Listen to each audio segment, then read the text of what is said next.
Foreign affairs यानी विदेश नीति को लेकर कई सारी छोटी छोटी अपडेट्स निकल कर आ रही हैं। इसलिए हम 5 मेन अपडेट्स इसी एक वीडियो में कवर कर लेंगे, यानी ये ऑल इन वन वीडियो होगी।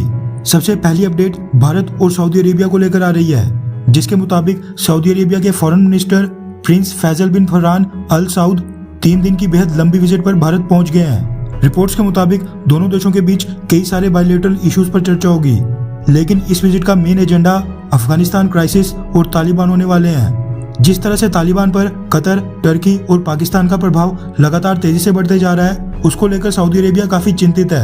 वैसे साल 1996 से लेकर साल 2001 के बीच जब तालिबान पहली बार रूल में आया था, तब सऊदी अरेबिया और यूनाइटेड अरब एमिरेट्स इन दोनों ने ही तालिबान को मान्यता दे दी थी।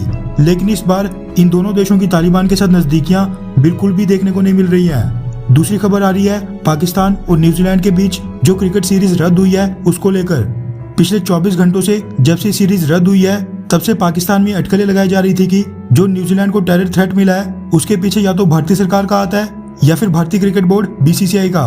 लेकिन अब खबर निकल कर आ रही है कि पाकिस्तान में न्यूजीलैंड की क्रिकेट टीम पर जो हमले का थ्रेट जारी किया था वो किया था फाइव आइज ने, जो कि न्यूजीलैंड, अमेरिका, ऑस्ट्रेलिया, UK यानी कि ब्रिटेन और कनाडा के बीच एक इंटेलिजेंस अलायंस है। ये सभी देश एक दूसरे की इंटेलिजेंस एजेंसीज के साथ मिलकर काम करते हैं और आपस में इंटेलिजेंस शेयर करते हैं। इसी के जरिए न्यूजीलैंड को खबर मिली थी कि पाकिस्तान के अंदर न्यूजीलैंड क्रिकेट टीम के ऊपर बड़ा हमला हो सकता है। तीसरी मेजर अपडेट निकल कर आ रही है रशिया के भारत में एम्बेसडर निकोले कुदाशेव के हवाले से, जिन्होंने भारत के अंदर रशिया के इलेक्शंस करवाने पर भारतीय सरकार को थैंक यू बोला है। जी बिल्कुल ठीक सुना आपने, भारत में रशिया के पॉलिटिकल इलेक्शंस हो रहे हैं। दरअसल रशिया के साथ अच्छे संबंध के मद्देनजर भारत अपने कई सारे बड़े शहरों में जहां पर रशियन पॉपुलेशन थोड़ी ज्यादा है, वहां पर रशियन डूमा यानी भारतीय लोकसभा की तरह रशिया का जो लोअर हाउस है उसके लिए इलेक्शंस का आयोजन कर रही है।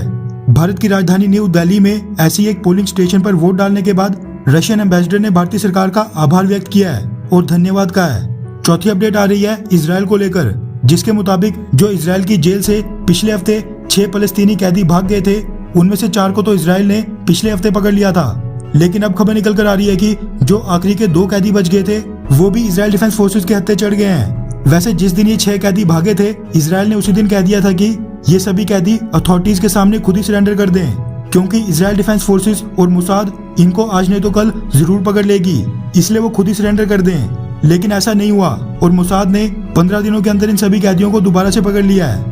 पांचवी अपडेट ऑस्ट्रेलिया के भारत में एम्बेसडर बैरी ओ के हवाले से आ रही है, जिन्होंने अमेरिका, ऑस्ट्रेलिया और ब्रिटेन के बीच हुई ऑकस डील के लपेटे में अब भारत को भी ले लिया है। दरअसल ऑस्ट्रेलियन एम्बेसडर ने स्टेटमेंट दी है कि अमेरिका और ब्रिटेन के साथ ऑकस समझौता और न्यूक्लियर सबमरीन की डील साइन करने से पहले ऑस्ट्रेलिया ने भारत को भी इन्फॉर्म किया था, यानी ऑस्ट्रेलिया ने इस डील की जानकारी भारत को पहले दे दी थी।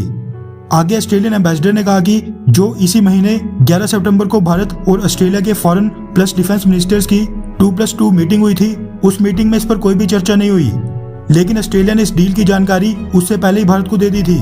साथ में उन्होंने ये भी कहा कि इस डील से यानी जो 12 न्यूक्लियर पावर्ड सबमरीन्स ऑस्ट्रेलिया के पास आने वाली हैं, उससे भारत को भी इसका स्ट्रेटेजिक फायदा होगा, क्योंकि हम दोनों देश पार्टनर्स और अलाइज हैं। खैर, इस तरह की ऑल इन वन वीडियो आपको कैसी लगी, नीचे कमेंट करके अपना फीडबैक जरूर दें।